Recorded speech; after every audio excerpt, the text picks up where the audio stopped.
And thank you, Caroline and Charlotte. That was really, really great presentations. So we're moving again, we're taking a slightly different tact, where we're shifting direction into the post-consumption elements of the plastic packaging and responsibility parts of our knowledge exchange event. So this sort of work activities in these areas in the post-consumption domain really begin with the act of disposal from the household.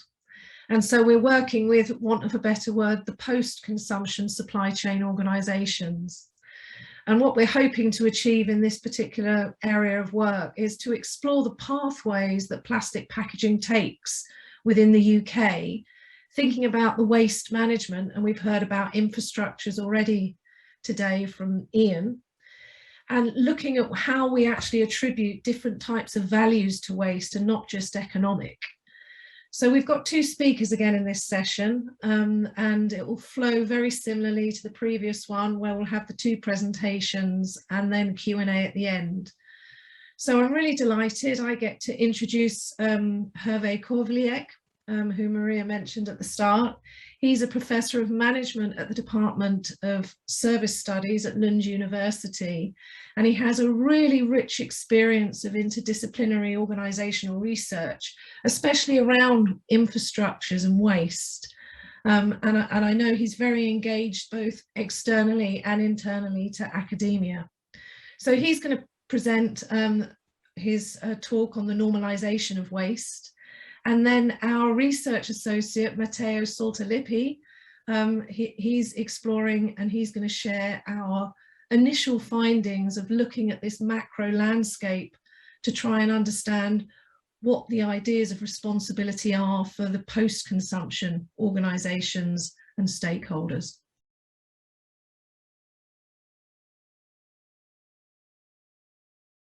Thank you very much, Alison, and thank you for inviting me today. As you said, we have a slightly different look at sustainability. We people researching waste, starting from the idea that what is actually the matter of sustainability is what's remaining, and what remain at the end of the day, that's waste. So I'll share my screen. Do you get it now? Full screen? Yes, it's come through. About the normalization of waste would be the thing that my point is that waste is not a failure. Waste is not a mistake. It's something which is normal, and as a rule, it's intentional. So maybe it's a bit provocative. So let me develop this. We have to think of waste at different stages. Think of waste at the production and distribution stage first. And usually waste at the production and distribution stage is considered as a kind of inefficiency. Typical of this look at waste is, for example, the lean movement, where they are sort of systematically looking for where is waste and systematically identifying waste as a sign that something could be done better. And here I've just taken some kind of information from NI Business Info in the UK, and I think you could just find similar examples, hundreds, if not thousands of them. I think that you have to look at the entire business process. You should involve your staff. You should draw on your expertise, and you look at the existing process. You identify areas where waste is a problem, and then you work with your customers and suppliers if necessary. And then there will be plenty of areas where you have to look for in transport, inventory, motion, and so on. That's a view where waste is considered as inefficiency. But when you ask waste producer, and we did that in a paper when we have been turning to waste producers of industrial and commercial waste in Sweden, which in a way have been thinking out by the professional press as kind of champions of waste prevention. And then we turn to them and say, well, tell us, you have been singled out as expert in waste prevention. So you have sort of been good at sort of preventing the appearance of waste. To our surprise, the people did not start to tell us about how good they were at waste preventing. They started to explain us why they could not prevent waste. And that was kind of a big surprise, because instead of telling us how good they were sort of telling us how it was not possible for them to prevent waste. And the respondents regard waste production as the destruction of value, yet a constituent feature of the business logic of profit making. For them, waste is troubling and regrettable, yet it is a normal consequence of prioritized practices such as delivering on time, monitoring technical development, offering a wide product range, or driving down costs. If I may quote ourselves, the thing is that they explain us that for economical or for technical or for organizational reason, they could not prevent waste because they have completely other priority. And in a way, the production of waste is kind of dependent on the higher mission that they have of offering products at a price, at a place, and on time, and at a profit. So what was very interesting, if you compare the view by the Lean, which is kind of idealized view about waste as a failure, and you compare this with what the people who produce waste tell you, well, you see that the people producing waste consider as quite normal. And that will be the first point that we have, that the people who produce waste, they see it as a part of their activity. They regret it, but it's here and they accept it. At this point, I think it's very important to distinguish this kind of waste, waste which appear at production stage, from the waste which is appearing at consumption and post-consumption stage.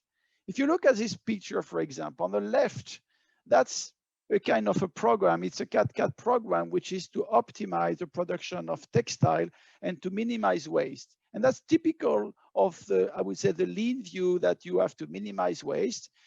Still, I would say the producers will consider that the white areas between the pieces of the apparels are unavailable, and they will start to optimize this minimization, but still accept it.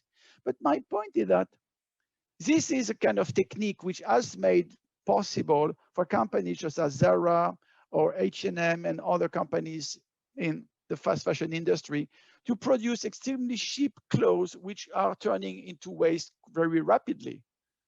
It's very rare that those stuff can be, what do you say, this, what do you call this? That you can clean them more than 10 times, for example, in the washing machine. Those things will be sort of, they have been designed thanks to the technique on the left to last as little as possible.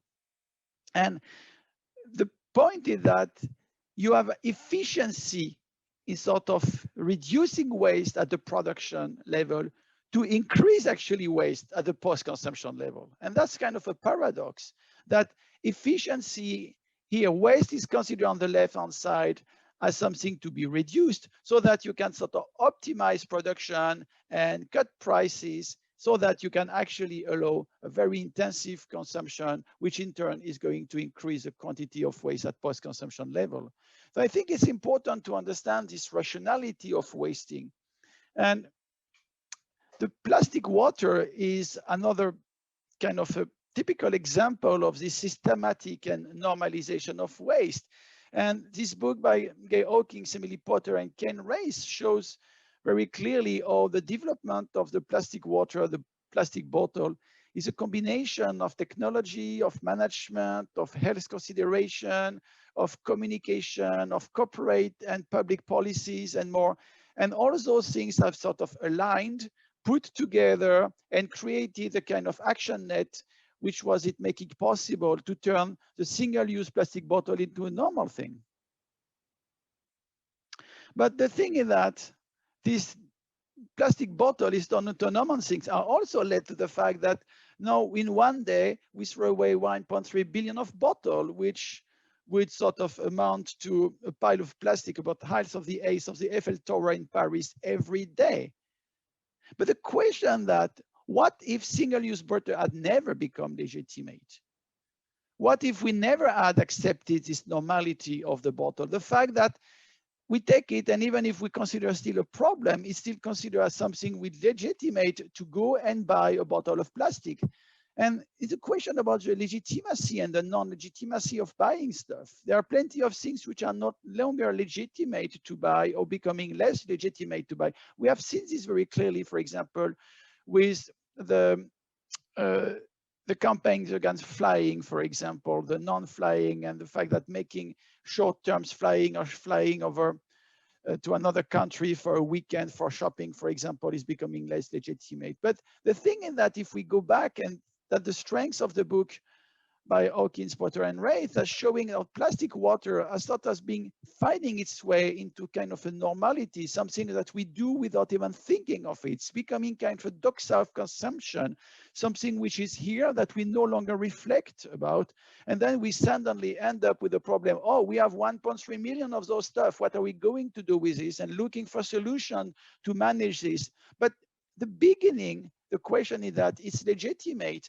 And what has been very interesting is the way that single-use plastic bottles have been sort of delegitimating the glass bottle for multiple use, which is, for example, still in practice, and that's very interesting. In, for example, some water delivery in France, for example, they will be delivering the same water in bottle in glasses for restaurants and in bottle in plastic for consumers. The question is about what is legitimate and what is not legitimate. And in this sense, the way we have been sort of approaching waste has been making waste legitimate. The European waste hierarchy, which is the governance model for waste management in the EU and I guess in the UK, I'm sorry, I've not checked, the idea that we have to reduce, reuse, recycle, recovery, and landfill. But the whole of the hierarchy is saying, yes, but waste is not a problem. We are going to take care of it. We are going to manage it. And provided that we manage it correctly, it's not going to be a problem. And this is what, for example, waste to energy plants are doing all the time.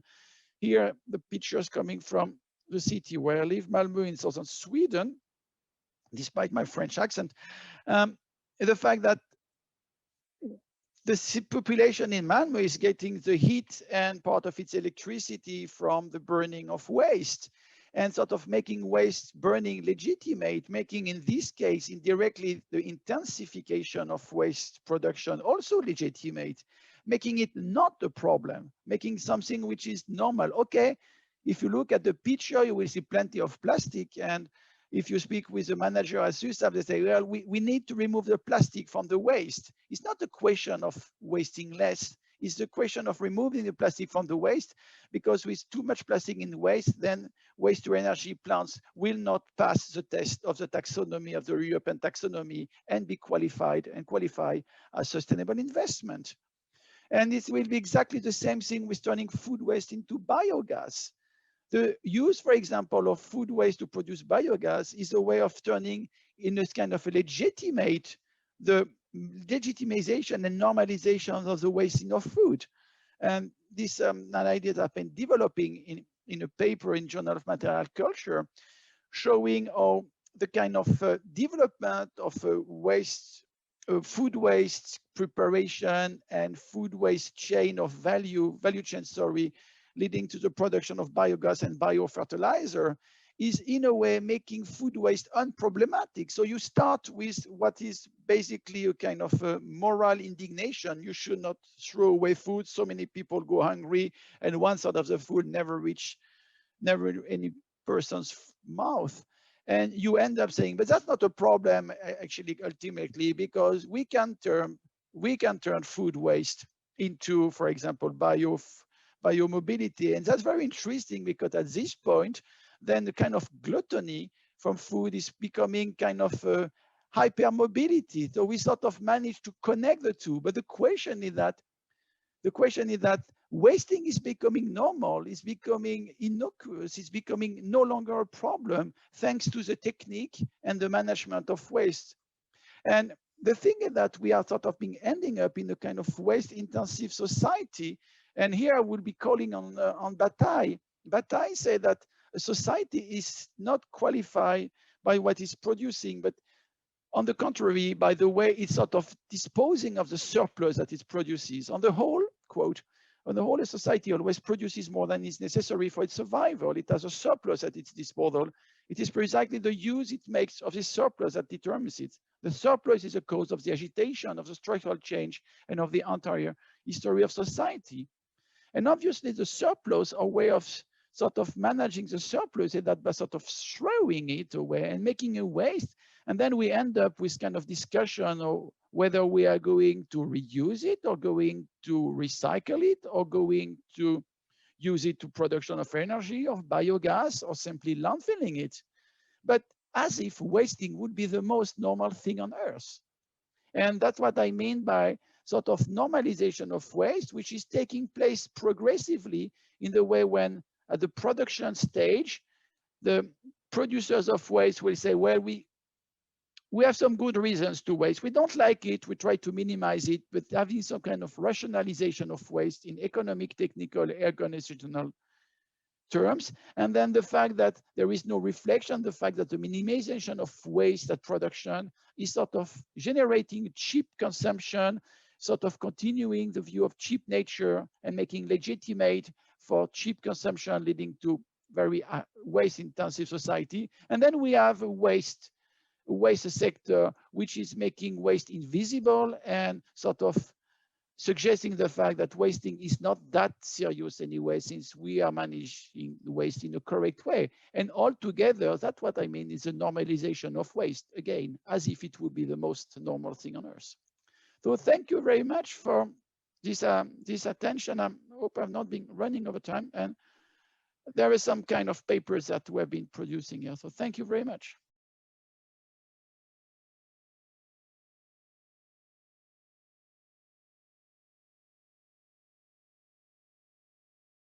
As Alison anticipated, we, on this side of the work package, on this side of the project, we are looking at post-consumption. And the aim of this part of the project is to ascertain an in-depth account of the post-consumer plastic pathway landscape and consumer attitudes and disposal behavior, as well as examining the constraint faced by stakeholders in the post-consumer supply chain. And like my colleague, this research is based on work activities and desk-based research that provides insight into the pervasive narrative around the plastic through a critical review of academic journals, newspaper articles, policy reports, and white papers. I will firstly discuss the debates around plastic waste in the data analyzed. Then I will move on to the challenges of recycling with a focus on plastic materials. And I will conclude by outlining plastic waste and stakeholders' responsibilities to answer the question, what role does plastic packaging play currently, and who is responsible for plastic packaging, for plastic waste? So plastic is more than ever at the center of society's debate due to the omnipresence of plastic waste, which calls for better waste collection, sorting, and recycling. So academic research points to how the current linear economy, the make, use, dispose model, has overburdened the plastic recycling sector and its capability to keep up with growing volume of end-of-life plastic. And academics have both increasingly recognized circular economy as the way forward to address plastic waste and identified the inconsistencies and disposal methods with the objectives of the circular economy itself. So on this point, material scientists and scholars working on environmental policies focus on bioplastic and biodegradable plastic, and the need for stronger legislation and clearer guidance on the definition, the use and disposal of these kinds of plastics. And also waste management scholars highlighted the need of international laws to tackle the illegal traffic of plastic. Industry articles and reports recognize the environmental consequences associated with plastic and connects these consequences to current modes of operating and managing plastic waste, how the resources that are implicated in the production of plastic packaging are undermined by the linear take-make waste business models that leads plastic packaging to sit for 100 of years at landfills. These critiques of the linear model are linked to concerns around the recyclability of plastic, with a report by one of the major waste management companies in the UK, arguing that plastic recycling represents a major environmental, industrial, and social challenge. Policy reports such as the House of Commons plastic waste briefing paper published this year discusses proposal for a UK-wide plastic packaging tax, along with government's commitment to reforming the extended producer responsibility system, as previously discussed by my colleagues. Proposal for legislative reforms and the need to employ life cycle assessments for plastic waste. Public discourse in newspaper article instead focuses on the damage of plastic waste, placing challenges associated with plastic's longevity in the post-consumption sphere. So within this publication, plastic is emotionally framed as a material that is responsible for polluting the natural environment, with great attention to the marine environment. And in most of these articles, environmental consumers and lifestyle correspondents provide either first-person accounts or tell a story of consumers who endeavored in reducing their plastic waste, and how images of plastic waste are a powerful motivator for people to act and organize waste collections. So I've kind of selected 3 quotes from the data analyzed. The quotes reported here are the indicative of the emerging narrative around plastic waste in the different publication outlets, with academics pointing to the attention on the centrality of plastic waste in the current debate, industry media focusing on the value of waste, and public discourse trying to allocate responsibility on consumers or on companies, and often overlooking the complications that arise from using new materials such as bioplastic that our keynote speaker has highlighted. So, but an important aspect that seems to emerge from all publication outlets is the emphasis on recycling, more on recycling than reusing when it comes to waste, especially in academics and industry report, which discuss the challenges around recyclability and disposability of plastic, and which are found to create a growing interest towards bio-based plastic. So there is a kind of more attention on recyclability than the reusability of material within the waste hierarchy that kind of explained before in the publications and the data we've analyzed. So the overall recycling rate of plastic waste is still low compared with other materials such as paper, glass, or metal, due to several challenges. And in the European community area alone, only 30% of the plastic generated is recycled, whereas 27% goes to landfill and 41% is incinerated. And one of the solutions is a move towards a more circular system aimed at embedding the recycling and reuse of plastic packaging materials into existing food provisioning systems. So my colleagues have already discussed plastic waste in relation to supply chain and consumer. I will just briefly mention the implication for recycling. Academia public discourse focus on the need to educate consumer in post-consumption practices and connect different ways of recycling. Authors point out that technological solutions cannot be enough to overcome different types of mismanagement of when it comes to post-consumption in the household, with a great attention to bio-based plastic. So then there are what's called material and technological challenges. Industry reports and academic journals and newspapers discuss the challenges for treating and recycling materials made of multiple, highly food contaminated layers and biodegradable plastic, considered often an undesired contaminants within the recycling stream of conventional plastic, which call for technological solutions to better retrieve and treat these different kinds of plastic. And among which the difficult kinds of materials that recyclers need to deal with, one is black plastic packaging, which have carbon pigments, black pigments, and can absorb the infrared light and cannot be optically sorted by the equipment using the near-infrared detection technology. There are economic challenges. There are market-based challenges, they refer to the low commercial viability of recycling packaging waste faced by the stakeholders in waste management industry, as well as the challenges resulting from the economic drive for oil and gas companies to produce more virgin plastic, which has implication for hindering the recycling industry from growing. And then there are waste management challenges. And then from academic articles has emerged that plastic waste is not being collected by the council as a prominent waste management challenge, particularly in the UK. And then there is a quote that I found that kind of summarizes all the different challenges around this, and I'm going to read it. So local authorities have been affected by a number of issues related to plastic waste. And these include a ban by China on accepting certain types of plastic waste. Local authorities have had to find alternatives and destination for plastic waste, which has in turn increased their cost. And it is often difficult for local authorities to find recycling solutions for certain types of black plastic and low-grade plastics. So all these elements link to the waste management challenges. And specifically, this last point is very important, and also for the project we are working on. And as part of this research, we are working on identifying the materials and polymers which hold the most promise to steer towards a more circular economy.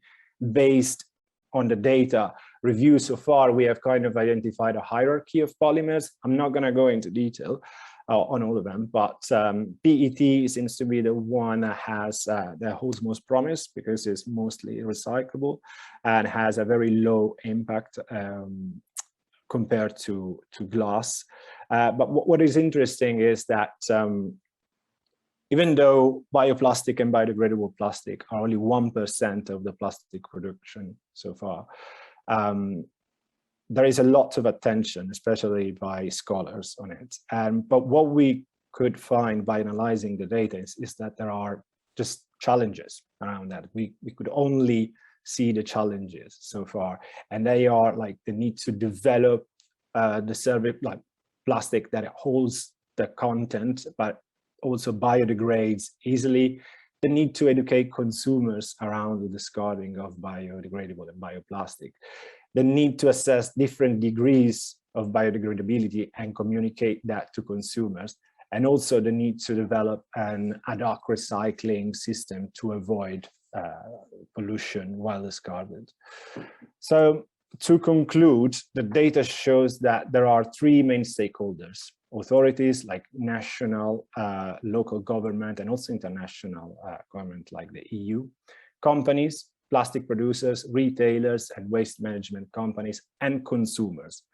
And to different degrees, they're all responsible for plastic packaging waste. So authorities and international institutions like the European Commission and also national institutions like the government are responsible or perceived to be responsible to regulate plastic disposal and plastic waste, and to issue and implement tax and bans on single-use plastic to reduce waste, especially now, considering the delay of more stringent legislation on SUPs on single-use plastic due to the pandemic. And also there is a need of implementing a globally unified and strict legislation to tackle the illegal traffic of plastic waste.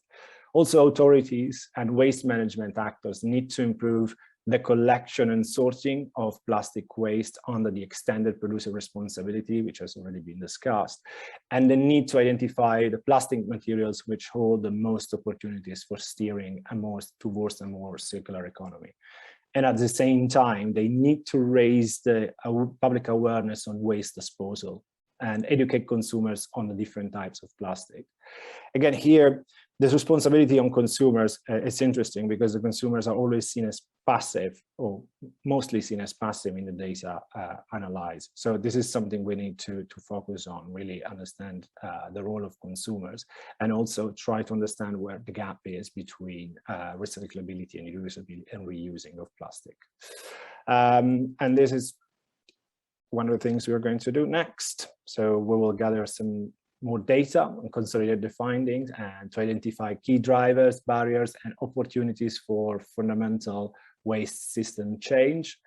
And then we will do interviews with project partners, and we will have a series of workshops to co-create with packaging pathways. And so we will be happy to hear from you if you want to get involved. And this is a last slide with all our contacts. And thank you.